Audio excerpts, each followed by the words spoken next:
Miles Davis was one of the best known and most influential jazz trumpeters the world has ever known. He is credited with being at the forefront of several types of jazz, modal jazz in the late 50s and early 60s, and jazz rock fusion in the late 60s and early 70s, probably the most prominent. He was active from 1944 until his death in 1991, with a short hiatus between 1975 and 1980. I think he made 56 studio albums. He also is the act with the most albums in this list of albums that I'm working from, which is a total of 21 albums in this list. Hi, my name's Dan, and this is a review of Ascenseur pour le Chard by Miles Davis. Which is an album of jazz led by Miles Davis, and it's my first time listening to it. So I need to do a little bit of housekeeping at the start. Again, if you, I just done the last one review, but you might just be tucking in. So if you're new to my channel, I am reviewing my way through a list of 3,000 albums according to a ranking ratings algorithm thing from a site called Acclaimed Music.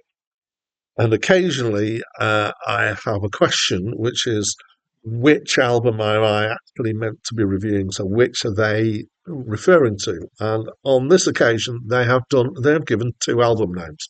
So they've given Ascenseur pour Le Shuffle.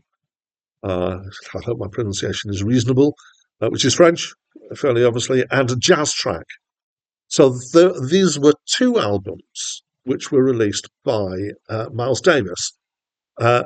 Ascenseur pour le Chaffeau, going to have to keep coming back to this name, was a French film, and Miles Davis did some music with the band for the soundtrack. That was released as a 10-inch LP.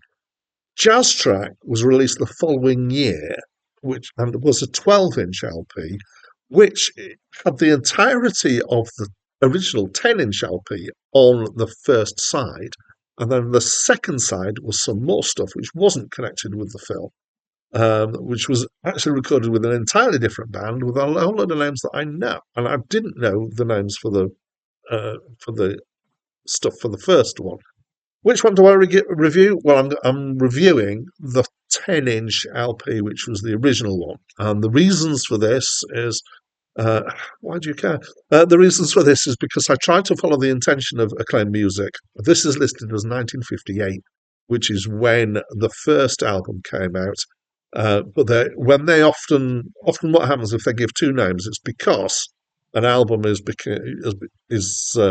reproduced on another album and is part of it, and so they take the review scores for both of them into account when they're doing their ranking. But I think that their intent is that it's really mostly about the first one. That's what I take it as being anyway. So after all that, let's actually get into the album. So this is instrumental jazz with a small band. It's trumpet led, and we've got a trumpet. And let me just go and check exactly what other instruments are on here as well, because I thought I'd made a note and I haven't done. We've got trumpet, tenor sax, piano, double bass, and drums. Okay, back to my notes. Sorry about that. But it's very much led by Miles Davis on the trumpet. Mostly there's quite short tracks. And that mostly either one of two feels. So either a very kind of laid back, slow jazz, which reminds me of film noir, and particularly brings the name Mike Hammer to mind. And there was a cartoon takeoff of that called Dick Spanner in the UK, which was fabulous. Or kind of fast and frantic jazz tracks, kind of hot jazz. Actually, I really enjoyed this album. There's some really nice soulful playing from Miles. He is quite accessible. It's mildly melancholic. It is a slightly odd album, as it's got these kind of shorter tracks, which is unusual for jazz, and particularly for Miles Davis. Certainly later on, he went into long tracks, but not unusual for a soundtrack. And that they've got something that they're doing and they've got some music for it. It also has the that kind of somewhat disjointed feel that soundtracks can have, but not so bad as others. I've no idea if it's been done in chronological order for the film. I suspect not, because the ordering seems reasonable.